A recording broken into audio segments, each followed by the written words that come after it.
Let's continue talking about probability today. We're going to discuss conditional probability, independent events, tree diagrams, and the general multiplication rule for probability. So let's start with a quick review. We have a two-way table relating gender of a particular person and whether or not they have pierced ears. We recorded some data.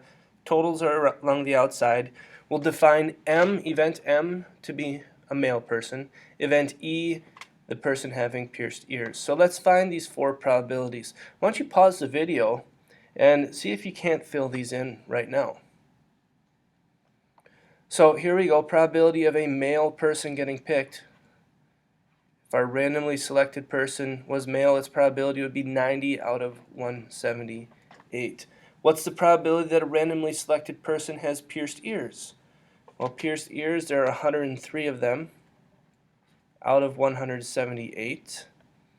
What's the probability that the person is male and has pierced ears? Well, that would be this 19. These 19 people were male and they had pierced ears. 19 out of 178.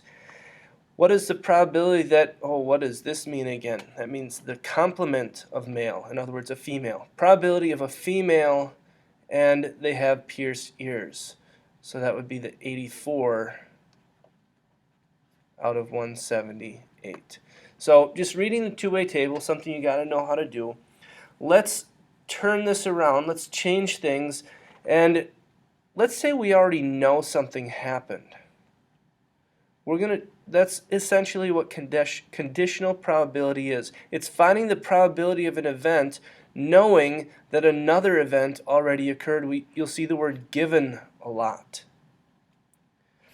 So the first probability I want to find the probability that the person, the randomly selected person, has pierced ears given that we know that they are female.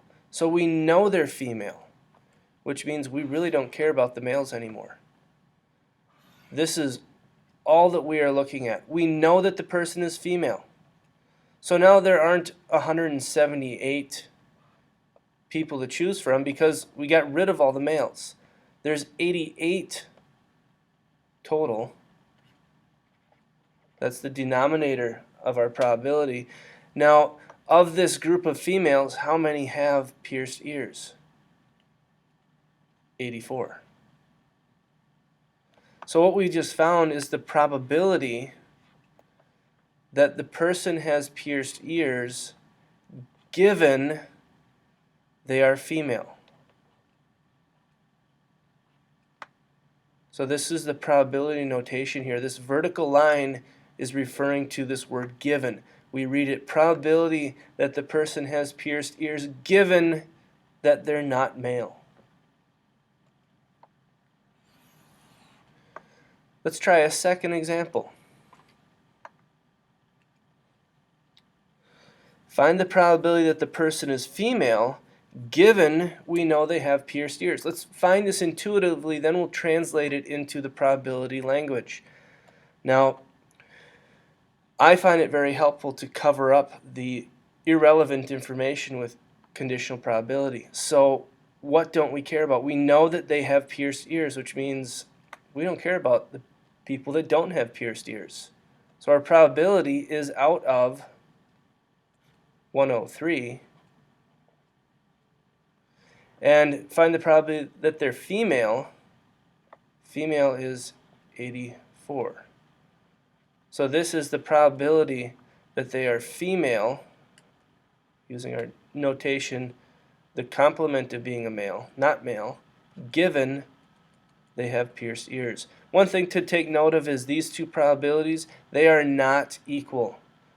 They definitely are not equal. They usually are not equal. In some very rare instances they may be, but in general we cannot say that if we reverse the condition that the probability will stay the same. Changing what we know in the problem will change the probability dramatically.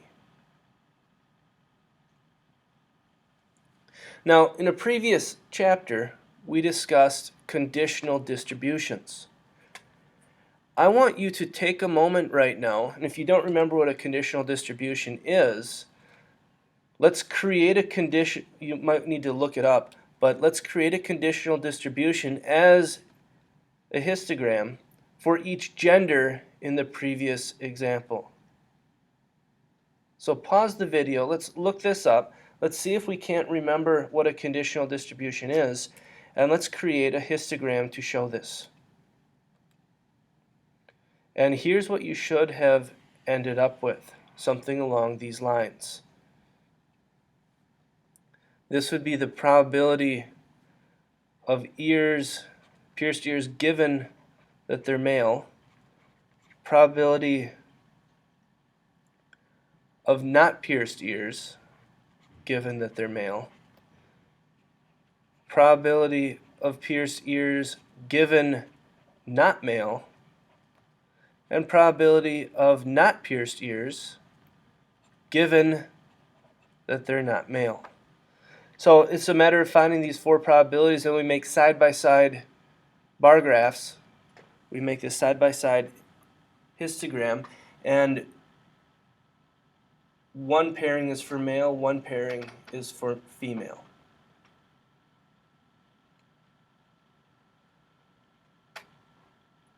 Now, let's change gears. And what's the probability of getting heads? I hope you're saying, well, that's 1/2 if we're talking about a fair coin. Okay, now let's say we were flipping a coin and we're also rolling a die. What's the probability of getting a head given that we rolled a 6? You should be saying, well, rolling a 6 doesn't matter. Getting a head is still 1/2. And you just heard it's 11 o'clock. Congratulations. So it doesn't matter here whether we roll a 6 or not. The probability of getting heads is always 1/2. And that's what we're talking about when we talk about independent events. If the probability of A given B is equal to the probability of A, then events A and B are what we call independent events. And we just saw that here. The probability of heads and the probability of heads given that we roll a 6, they're equal. So here's a two-way table, and we want to know, are the events male and left-handed independent? And we want to justify our answer, of course. What we want is the probability of male equal to the probability of male given that they're left-handed. If we were saying M is male, L is left-handed. Well, let's figure this out. Probability of male is 23 out of 50. Probability of male given that they are left-handed. So let's cover up the part that we don't care about, ladies and gentlemen. Sorry, ladies, we are going to cover you up there. And probability of male given, I'm backwards, I apologize. We don't care about these righties. We're looking at only the left-handed people. We know that the person selected is left-handed. So we're out of 7, and of those 7, we have 3. Are these two things equal? No, they're not. The probability of male does not equal the probability of male given left-handed. Therefore, being male and being left-handed are independent. And this is where I'll stop the first video. In the second video of this series, we will look at tree diagrams and multiplication rule.